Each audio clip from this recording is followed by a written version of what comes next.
সুপ্রভাত বন্ধুরা, কেমন আছো তোমরা সবাই? আশা করছি তোমরা সবাই অনেক ভালো আছো।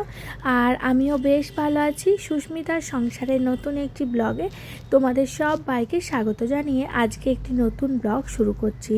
এখন সকাল 6টার মতো বাজে, আর আমি এই ঘরের জানালাটার এখন খুলে দিলাম, যেহেতু এই জানালাটা দিয়ে সকালবেলার দিকে খুব রোদ্দুর আসে, সেই কারণের জন্য। তারপরে ঘরে একটুখানি ঝাড়ু লাগিয়ে সোজা চলে এসেছি রান্নাঘরে। ওই যে শরীরের এনার্জিটা বাড়াতে হবে, সেই কারণের জন্য সকাল সকাল এক কাপ চা না খেলে আমার শরীরের কোনো রকম এনার্জি আসেই না। তুমি যতই সারাদিনে আমি কাজকর্ম করি না কেন, বলতে পারো কাজকর্মকে আরও উৎসাহ দেওয়ার এটা একটা আমার নিনজা টেকনিক। তো আমি জানি বেশি চা খাওয়া হয়তো শরীরের পক্ষে ভালো না, কিন্তু কিচ্ছু করার নেই।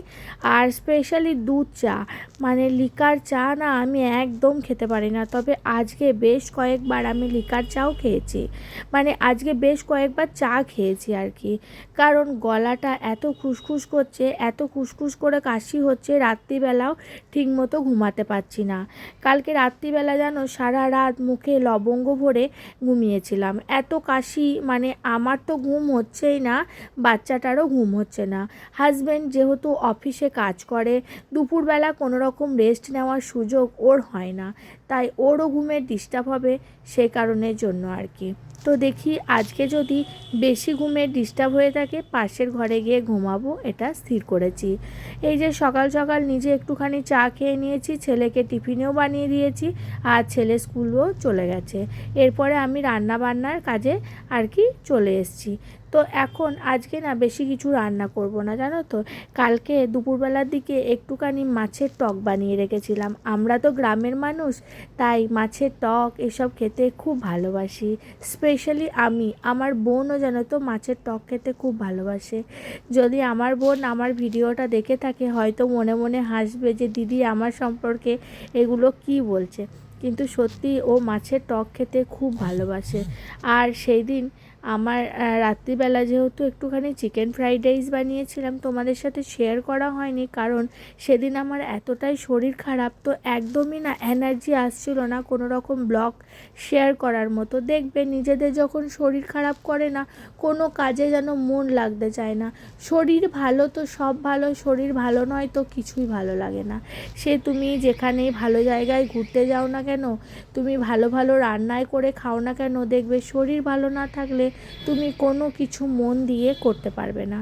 তো এই যে সেদিনের জন্য একটুখানি স্প্রিং অনিয়ন এনে রেখেছিলাম, তো ওইটাই আজকে একটু আলু দিয়ে স্প্রিং অনিয়ন আর পেঁয়াজ কলি, আমরা যেটাকে বলি পোস্ত বানিয়ে নিয়েছি।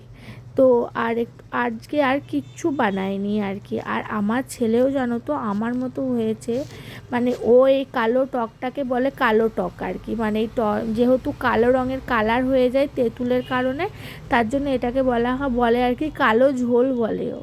ঠিক আছে, তো ও এই টক দিয়ে ভাত খেতে খুব ভালোবাসে। তো ওইদিকে তো পোস্তটা চাপিয়ে দিয়ে এসছি, ওটা হতে থাক, আর আমি মিক্সার গ্রাইন্ডারে পোস্তটাও পেস্ট করে নিয়েছি। এরপরে চলে এসছি এখন এই যে বেডশিটটা, মানে ভালো করে ওই বেডশিটটা তুলে দিয়ে এখন একটা নতুন বেডশিট আমি মানে একটা ধোয়া কাচা বেডশিট পেতে দিলাম আর এই বেডশিটটার না একটা পিলো কভার না ছিঁড়ে গেছে, যেহেতু এই বেডশিটটা অনেকটা পুরনো হয়ে গেছে, অনেক দিন ব্যবহার করছি, তো আমার কাছে সেম কালারে দুটো পিলো কভার ছিল, ওই দুটো লাগিয়ে দিয়ে এখন এই যে আমার বেড একদম পরিষ্কার পরিচ্ছন্ন হয়ে গেছে। ঘরের শোভা বাড়াই হচ্ছে তার বিছানা। তুমি ঘর চারিদিক পরিপাটি পরিষ্কার রাখো না কেন, বিছানা অগোছালো, তোমার ঘর দেখতে একদমই ভালো লাগবে না। কিন্তু দেখবে ঘরের এদিক ওদিক ছিটিয়ে ছড়িয়ে রয়েছে হয়তো জিনিস টুকটাক, কিন্তু বেডটা একটু ভালো করে একটা ধোয়া কাঁচা বেডশিট তুমি বিছানায় বিছিয়ে দিলে ঘরটা দেখতে অনেক পরিষ্কার পরিচ্ছন্ন লাগবে। তো তারপরে এই যে এদিকে পোস্তটাও হয়ে গেছে, এখন আমি পোস্তটা নামিয়ে নিয়েছি। এরপরে হাজব্যান্ডের অফিসের জন্য একটু টিফিন বানিয়ে দেবো। ওই যে গ্রিন মুগ ডাল আমি আগের দিন থেকে ভিজিয়ে রেখেছিলাম, ওটাই পেস্ট করে আজকে একটুখানি গ্রিন মুগ ডালের চিলা বানাবো। এইটা শরীরের পক্ষে খাওয়া যে কি ভালো বন্ধুরা, কি বলবো। তোমরা এটাকে ব্রেকফাস্ট ডিনার হিসেবে খেতে পারো, আর যারা একটু ডায়েটের মধ্যে আছো তারা কিন্তু এটাকে লাঞ্চেও রাখতে পারো। তো আমার হাজব্যান্ড, আমার ছেলে, আমি তিনজনেই আমরা এই চিলাটা খেতে প্রচণ্ড ভালোবাসি। আর আমার হাজব্যান্ড যেহেতু আর কি মানে মানে খুব হেলথ কনসিয়াস আর কি ও, তো এই সব খাবার দিলে ও খেতে খুব পছন্দ করে। তো ওকে এই যে টিফিনে কয়েকটা বানিয়ে দেবো, আর ছেলেকেও আজকে টিফিনে এই টিফিনটাই দিয়েছি।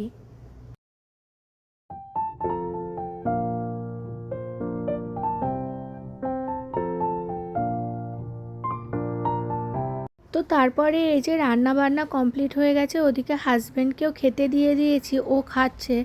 আর ততক্ষণে আমিও টিফিনটাও গুছিয়ে দিয়েছি। এরপরে গ্যাসটা ভালো করে পরিষ্কার করে নেব আর কি, ওভেনটা। রান্না বান্নার পরে আমি সঙ্গে সঙ্গে আমার গ্যাস ওভেন এবং কাউন্টার টপটা পরিষ্কার করে নিই। এতে আমার কাজের সাথে সাথে এই কাজটা হয়েও যায়। আর পরে জানো তো, পরে করব এই ভেবে যদি রেখে দিই না, তো আর সেটাতে কোনো রকম মানে কাজে এনার্জি জাগে না বলতে পারো। যদি সঙ্গে সঙ্গে তুমি কোনো কাজ করে নাও না, তো তার আর কি একটা এনার্জি আলাদা। আর পরে করব, পরে করছি এইভাবে যদি রেখে দাও, সেটা না মানে কি বলবো, একটু অন্যরকমভাবে আর কি থেকে যায়, এটা সেটা করতে আর মনই হয় না। তো ওইদিকে হাজব্যান্ড খাচ্ছে, আমি ওর সাথে কথা বলছি আর কাজ করছি আর কি। ওই আর কি মানে দেশের খবর টবর এসব নিয়ে, যেহেতু ও নিউজ দেখতে দেখতে প্রত্যেক দিন ওর খাবারটা খায় আর কি, তো সেই কারণের জন্য ওইসব নিয়েই আর কি কথাবার্তা বলছি। আর এদিকে কাউন্টার টক, তারপরে ওপরের দিকে জানো তো রান্নাবান্না করলে আর কি একটুখানি তেল ছিটে পড়ে, তো ওই তেল ছিটেগুলো আর কি ভালো করে প্রথমে স্কচব্রাইট দিয়ে ভালো করে মেজে নিয়েছি।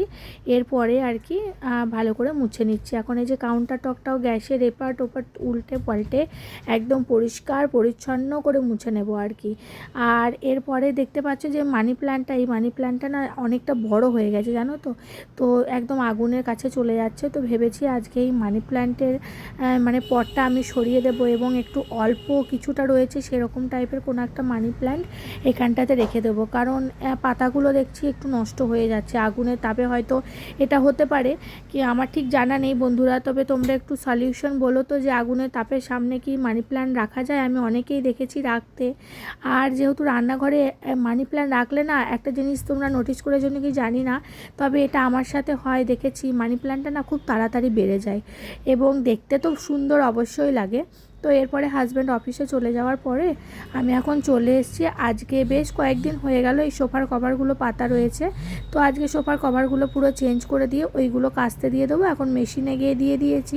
আর এরপরে আমি আর কি যে ধোয়া কাচা আমার আর এক সেট রয়েছে, তো সেইটা আর কি এখন আর কি সোফাতে বিছিয়ে দেবো।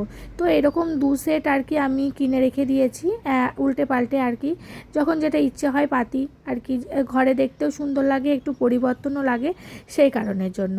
আরও এক সেট জানো তো বন্ধুরা কেনা রয়েছে, কিন্তু সেটা প্রত্যেকবার ব্যবহার করি না। ওই কেউ গেস্ট এলো বা কোনো একটা ভালো ওকেশনে আমি ওটাকে ব্যবহার করে থাকি আর কি। আর ওদিকে টিভিতে আমি লাগিয়ে দিয়েছি কেকের সং।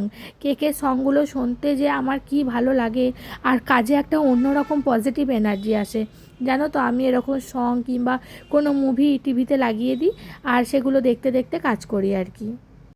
আসলে বন্ধুরা আমার এখানে কথা বলার মতো তো সেরকম কেউ নেই, ওই যে সারাদিন আমার যে মেন ডোর বন্ধ, সেই বন্ধই আছে আর কি। ওই বাইরে বেরোলে যদি কারোর সাথে একটুখানি দেখা হয় বা ছাদে গেলে ওইটুকু টাইমই আর কি একটু ওই কথাবার্তা হয় মানুষজনের সাথে। তাছাড়া এখানে আমাদের ফ্ল্যাটে কেউ কারোর বাড়ি যাওয়া বা কেউ কারোর সাথে কথাবার্তা বলা এরকম কোনো ব্যাপার স্যাপার নেই। তো সারাদিন যেহেতু আমি ঘরে একা, আমার কথা বলার সেরকম কেউ সঙ্গী নেই, তো সেই কারণের জন্য কখনো পছন্দের গান শুনি বা কখনো পছন্দের মুভি দেখি, এইভাবে নিজের সময়টা কাটাই আর কি।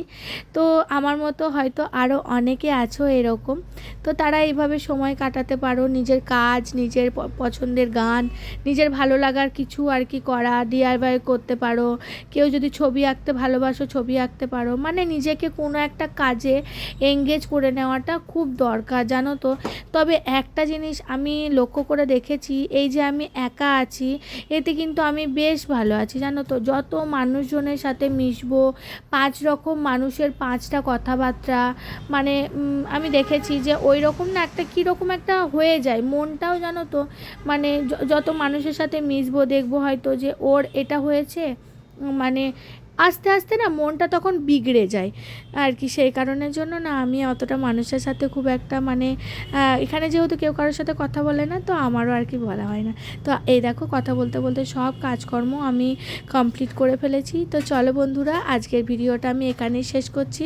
দেখা হচ্ছে পরের ব্লগে। ততক্ষণের জন্য আমার ভিডিওটা দেখতে থেকো, অবশ্যই ভালো থেকো। আর আমার ভিডিওটা কেমন লাগছে অবশ্যই কমেন্ট বক্সে জানিও, পারলে একটি লাইক করে দিও। চলো আজকের মতো টাটা, দেখা হবে পরের ব্লগে।